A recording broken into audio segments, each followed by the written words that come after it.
Assalamualaikum warahmatullahi wabarakatuh. Salam sejahtera bagi kita semua. Apa kabar anak-anak? Semoga kalian dalam keadaan sehat walafiat. Amin amin ya rabbal alamin. Anak-anak sekalian, hari ini kelas 5 akan belajar tema 6, subtema 2, pembelajaran 3.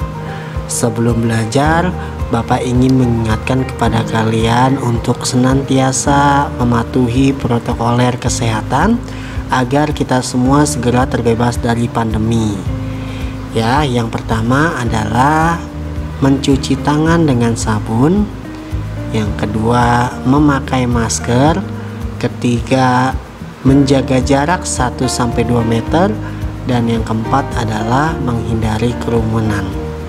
Baik anak-anak, sebelum kita belajar, marilah kita sama-sama berdoa kepada Tuhan Yang Maha Esa agar kegiatan kita hari ini diberikan kemudahan olehnya, sehingga ilmu yang diberikan nanti menjadi bermanfaat bagi kita semua. Amin amin ya robbal alamin. Berdoa dimulai.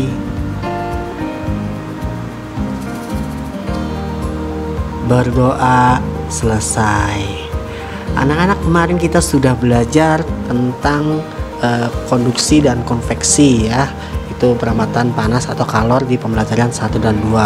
Hari ini kita akan belajar pembelajaran 3, tema 6 ya, tema 6 subtema 2 pembelajaran 3, yang mana tujuan pembelajarannya adalah sebagai berikut.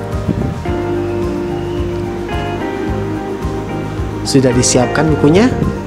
Baik, ayo sama-sama kita belajar. Anak-anak sekalian, negara kita merupakan negara kepulauan terbesar di dunia. Negara kita juga kerap dijuluki sebagai negara maritim. Hal tersebut mempengaruhi mata pencaharian sebagian besar masyarakat Indonesia, yaitu sebagai nelayan. Nenek moyang kita selalu melihat peristiwa alam untuk memenuhi kebutuhannya, seperti nelayan yang tahu kapan harus pergi melaut. Gambar tersebut menunjukkan kegiatan nelayan setelah pulang dari melaut. Mereka biasanya pergi secara berkelompok pada malam hari dan pulang keesokan paginya. Mengapa demikian? Ingatkah kamu bahwa mereka menerapkan prinsip perpindahan panas secara konveksi? Bagaimana peristiwa konveksi tersebut membantu para nelayan untuk berlayar pada malam hari dan pulang pada pagi hari? Apa yang terjadi jika mereka pergi dengan cara sebaliknya? Bapak ingin bertanya kepada kalian semua, siapa di antara kalian yang pernah dan suka dengan daging ikan? Wah, pasti banyak sekali ya, karena daging ikan itu enak sekali jika dimakan. Selain enak, ikan juga mengandung protein hewani yang sangat baik bagi tubuh kita. Ikan itu ditangkap oleh nelayan di laut anak-anak. Makanya kita harus berterima kasih kepada para nelayan yang sudah menangkap ikan dan menjualnya kepada kita semua. Ikan yang kita nikmati itu adalah hasil interaksi nelayan dengan lingkungan alamnya. Lalu bagaimana pengaruh kegiatan tersebut kepada para nelayan itu sendiri? Sepertinya perlu kita cari tahu nih. Baik anak-anak, kalian tentu tahu bahwa manusia memiliki kemampuan untuk berinteraksi dengan lingkungan untuk memenuhi kebutuhan hidupnya. Kebutuhan hidup manusia berupa kebutuhan pokok, kebutuhan sekunder, dan kebutuhan tersier. Setiap kali manusia melakukan kegiatan untuk memenuhi kebutuhan hidupnya, selalu memberikan pengaruh kepada lingkungannya, baik lingkungan alam maupun lingkungan ekonomi, sosial, dan budaya. Untuk lebih jelasnya, mari kita baca sama-sama artikel tentang kehidupan nelayan pemburu paus yang ada di halaman 92 dan 93. Baik, mari kita pause video ini dan kita baca bersama-sama. Membaca dimulai. Baik anak-anak, tentunya kalian sudah membaca ya kehidupan nelayan pemburu paus. Jadi anak-anakku sekalian, laut adalah ibu yang memberikan kehidupan sejak zaman nenek moyang kita semua. Nah, di desa La Malera, kecamatan Wulandani, Kabupaten Lembata, Nusa Tenggara Timur, di situ ada tradisi berburu paus yang telah diturunkan bertahun-tahun oleh nenek moyang mereka. Tapi mereka sepakat secara adat bahwa tidak boleh lebih dari 15 paus yang mereka buru dalam setahun. Dengan demikian mereka tetap menjaga agar paus tidak punah. Untuk berburu paus, para nelayan melakukan pemantauan dari bibir pantai dan dari atas bukit. Nah, biasanya kalau mereka sudah melihat paus, mereka akan berteriak baleo, yang berarti paus. Teriakan itu membuat para nelayan yang berada di bibir pantai segera bersiap melaut. Mereka akan mengirimkan sebuah perahu untuk mengamati jenis dan umur paus. Jika mereka melihat paus itu layak ditangkap, mereka akan memanggil perahu-perahu lain untuk mendekat. Daging dan minyak paus yang berhasil ditangkap kemudian akan dibagi ke seluruh warga desa. Pembagian diutamakan bagi janda dan yatim piatu, baru kemudian kepada penangkap paus, pemilik perahu, lalu kepada masyarakat lainnya. Itu adalah adat dari desa yang berada di nama desanya Desa Lamalera, Kecamatan Wulondoni, Kabupaten Lembata, Nusa Tenggara Timur. Ya, di situ ada adat bagaimana mereka memburu paus. Luasnya lautan dan samudera yang mengelilingi wilayah Indonesia mempengaruhi kehidupan sosial, budaya, dan ekonomi masyarakat nelayan setempat. Interaksi masyarakat nelayan dengan lingkungannya sangatlah erat. Keterikatan antara masyarakat nelayan dengan lingkungannya terwujud salah satunya melalui kegiatan upacara tradisi nelayan. Setiap masyarakat nelayan di Indonesia memiliki kegiatan yang berbeda sebagai bagian dari upacara tradisi. Salah satunya adalah masyarakat nelayan Pantai Malu. Untuk lebih jelasnya, anak-anakku sekalian, mari kita membaca artikel dengan judul Festival Manee, Tradisi Nelayan di Pantai Malu, halaman 96-97. Boleh kalian pause video ini, lalu kita sama-sama membaca. Membaca dimulai. Sudah dibaca ya tentang Festival Manee, Tradisi Nelayan di Pantai Malu.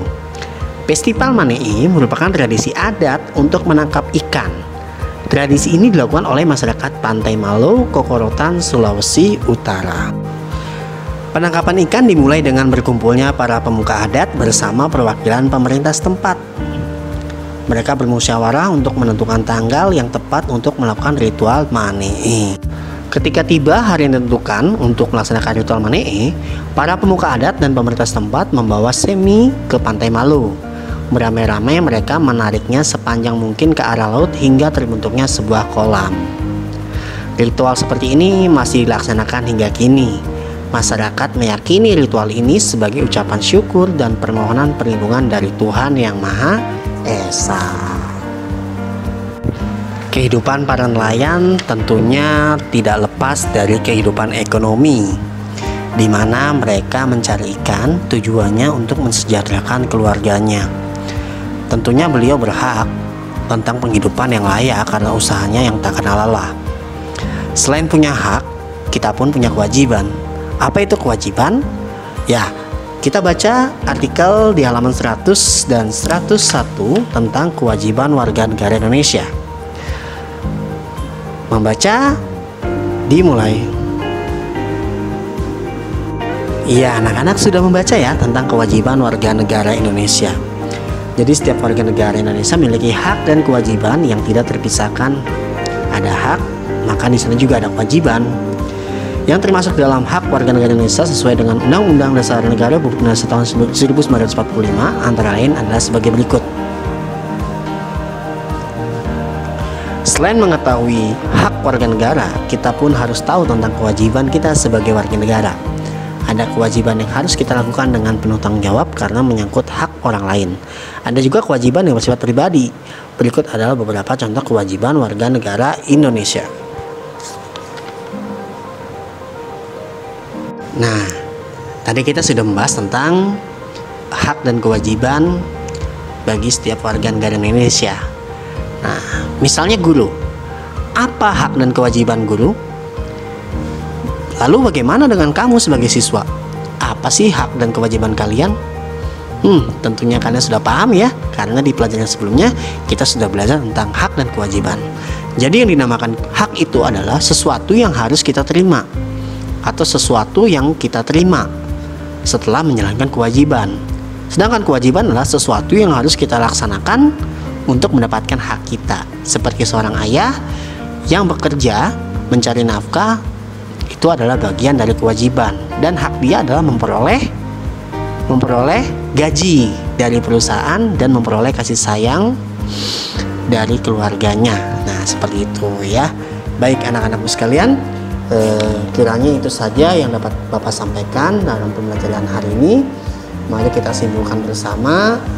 Hari ini kita sudah belajar banyak terkait dengan kehidupan nelayan pemburu paus, di mana di situ terdapat interaksi antara nelayan dengan lingkungannya.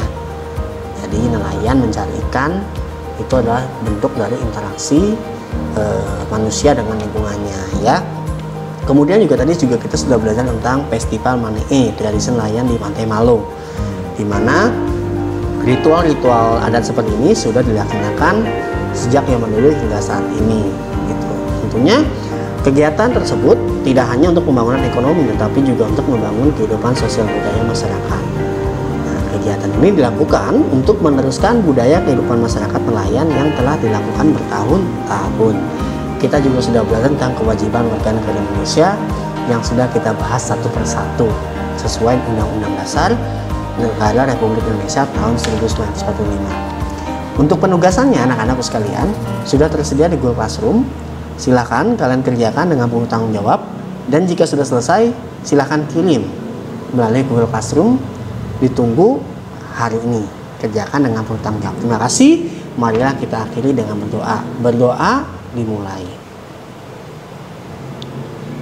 Berdoa selesai. Sekali lagi terima kasih. Wabillahi taufiq wal hidayah. Wassalamualaikum warahmatullahi wabarakatuh.